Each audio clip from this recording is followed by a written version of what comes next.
ராஜஸ்தான் மாநிலத்தில் ஒரு சம்பவம் நடந்திருக்குங்க. துக்கப்படக்கூடிய ஒரு சம்பவம். அதாவது ஆட்டோ ரிக்ஷாவில் ஏறின ஒரு குழந்தைய, அதாவது ஒரு சிறுமியை என்ன பண்ணியிருக்காங்கன்னா, நேராக உங்கள் வீட்டில் விட்டுறமா அப்படின்னு சொல்லிட்டு நேராக ஒரு லாட்ஜில் போய் விட்டு ஒரு காம கொடூரம் என்ன பண்ணியிருக்கான்னா, வித்துட்டும் போயிருக்கான்.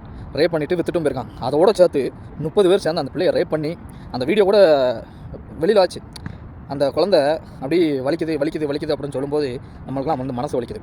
இந்த மாதிரி ஒரு செயல் செஞ்சவனை 30 பேரையும் மக்கள் பிடிச்சி கயிறால் கெட்டி தரன்னு ரோட்டில் இழுத்துட்டு வந்து கம்பால் அட்டி வெளுன்னு வெளுத்தாங்க பார்த்தீங்களா? அது உண்மையிலேயே பாராட்டக்கூடிய விஷயம். மக்கள் அடிக்கணும், அடித்து சின்ன அப்படின்னா ஆக்கணும். ஏன்னா போலீஸ் வர்றதுக்கு முன்னாடி நம்ம அடித்தா தான் அடித்தபடி. இவனுங்க அரசாங்கத்தில் உள்ள பெரிய ஓட்ட சட்டம் இருக்குது பாருங்க, அது மூலமாக எஸ்கேப் ஆயிடுவானுங்க. அப்படியே தண்டனை கிடச்சாலும் வாரத்துக்கு கறி சாப்பாடு, நல்ல சாப்பாடு எல்லாம் வாங்கி சாப்பிட்டுட்டு அடுத்த தப்பு எப்போ பண்ணலான்னு எதிர்பார்ப்பானுங்களே தவிர இந்த சட்டத்திட்டத்தை கண்டு பயப்பட மாட்டான். ஏன்னா நம்ம கவர்மெண்ட் வச்சிருக்க சட்டம் உலகளாவிய ஒரு பெரிய ஓட்ட உள்ள சட்டம். அதில் தான் வந்து முக்கிய குற்றவாளிகள்லாம் எஸ்கேப் ஆக முடியும். எத்தனை பேர் இதில் முன்ஜாமீன் வாங்கிட்டு எஸ்கேப் ஆயிருப்பாங்கன்னு நமக்கு தெரியல. மக்கள் வந்து பிடிச்சி அடித்து தண்டனை கொடுத்தது வரவேற்கத்தக்கது. ஆனால் வருந்தத்தக்க செய்தி என்ன தெரியுமா?